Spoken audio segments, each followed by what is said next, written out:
بسم الله الرحمن الرحيم. الحمد لله والصلاة والسلام على رسول الله وعلى آله وصحبه ومن والاه أما بعد. وقد قال النبي صلى الله عليه وسلم: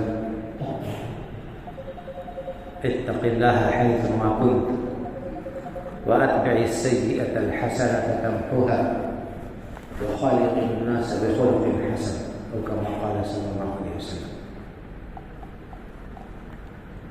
حضرات کے سامنے ایک حدیث پاک میں نے پڑھی ہے. اس کے الفاظ بڑے ہی مختصر اور گنے چنے، لیکن اس کے اندر اللہ کے رسول صلی اللہ علیہ وسلم نے دنیا اور آخرت کی بھلائی کو جمع کر دیا. اگر اس حدیث کو ہم ذہن میں بٹھا لیں اور اس کے مطابق عمل کریں تو اللہ کی نگاہ میں بھی معزز ہوں گے اور اللہ کے بندوں کے ہاں بھی ہم معزز و موقر ہوں گے. دونوں جہان کی بھلائی اور کامیابی ہمیں حاصل ہوگی. 3 باتیں اللہ کے رسول صلی اللہ علیہ وسلم نے اس حدیث میں بیان فرمائی.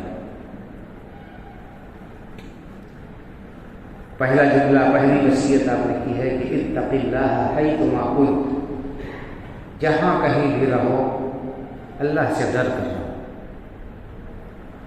خلوت میں ہو، جلوت میں ہو، اپنوں میں ہو، بیگانوں میں ہو، وطن میں ہو، پردیس میں ہو، جہاں کہیں بھی رہو.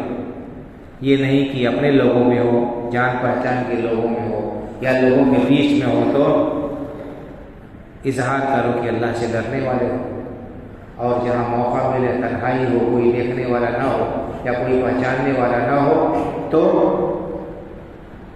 منمانی کرنے لگو، اللہ کی نافرمانی کرنے لگو. ایک مسلمان کا یہ شیوا ہے. ایک مسلمان یہ جانتا ہے کہ اللہ رب العالمین اس کو ہر جگہ دیکھ رہا ہے، جہاں کہیں بھی ہو، دن میں ہو، رات میں ہو، اجالے میں ہو، اندھیرے میں ہو، اللہ رب العالمین کی نگاہ سے نہیں بچ سکتا. تو اللہ کا تقوی اختیار کرو. اتق اللہ حیثما کنت، جہاں کہیں رہو اللہ سے ڈر کرو. یہ تقوی اللہ رب العالمین کی وصیت ہے اولین و آخرین کی. جو لوگ بھی اللہ کا تقوی اختیار کرتے ہیں اللہ رب العالمین نے ان کے لیے کامیابی کی بشارت دی. اور تقوی کیا ہے؟ تقوی یہ ہے کہ انسان اپنے اور اللہ کے عذاب کے بیچ میں آڑ بنا لے. تقوی کے معنی آتے ہیں آڑ اور بچاؤ کے، اور تقوی یہ ہے کہ انسان اپنے اور اللہ کے عذاب کے درمیان آڑ بنا لے، ایسا عمل کرے کہ اللہ کے عذاب سے بچ جائے. فرمایا کہ اتق اللہ حیثما کنت، جہاں کہیں رہو اللہ سے ڈر کرو. پہلی وصیت. دوسرے پر فرمایا کہ وَأَتْبِعِ السَّيِّئَةَ الْحَسَنَةَ تَمْحُوهَا. انسان ہونے کے ناطے غلطی ہو سکتی ہے، بھول چوک ہو سکتی ہے، گناہ ہو سکتا ہے. تو اگر گناہ ہو جائے، اللہ کی نافرمانی ہو جائے تو شیطان کی طرف سے، ابلیس کی طرف سے اڑ نہ جاؤ، اس پر سرکشی نہ اختیار کرو، بلکہ اپنے گناہ پر پشیمانی کا اظہار کرو.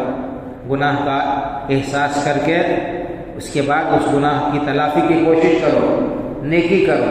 تو اگر نیکی گناہ ہو جائے تو اس کے بعد نیکی کرو تمحوہا، تو یہ نیکی جو کرو گے وہ تمہارے گناہ کو مٹا دے گی. قرآن میں اللہ نے فرمایا ان الحسنات یذہبن السیئات، یقیناً نیکیاں برائیوں کو مٹا دیتی ہیں. تو انسان سے گناہ ہو جانا یہ عیب کی بات نہیں ہے. عیب کی بات یہ ہے کہ گناہ کر کے انسان اس پر ڈٹ جائے، اس پر اسے پشیمانی اور شرمندگی نہ ہو. گناہ کر کے انسان جو ہے شیطان کی طرح سے، ابلیس کی طرح سے اکڑے، اس گناہ پر فخر کرے، لوگوں کے سامنے بیان کرے اور اسے اس پر کسی قسم کی شرمندگی کا احساس نہ ہو. یہ خطرناک بات ہے. کہا کہ وَأَتْبِعِ السَّيِّئَةَ الْحَسَنَةَ تَمْحُوهَا، نیکی کرو برائی کے بعد تو یہ نیکی برائی کو ختم کر دے گی.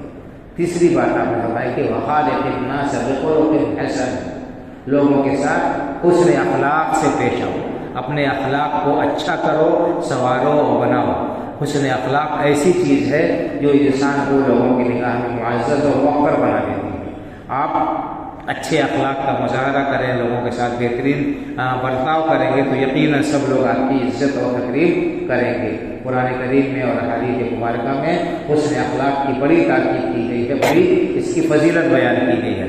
قیامت کے دن جو ہے جو شخص حسن اخلاق والا ہوگا، اس کے اخلاق اچھے ہوں گے، اس کا اعمال نامہ بڑا وزنی ہوگا، بہت سارے فضائل وہ بناتے ہیں۔ تو یہ تین اللہ کے رسول صلی اللہ علیہ وسلم نے وصیتیں کی، اللہ کا تقوی اختیار کرنے کی، اور اگر غلطی ہو جائے تو اس کے بعد نیکی کرنے کی۔ ویسے بھی انسان کو نیکی کرنا چاہیے، اور پھر اپنے اخلاق کو اچھا کرنے، درست کرنے، حسن اخلاق اپنانے کی۔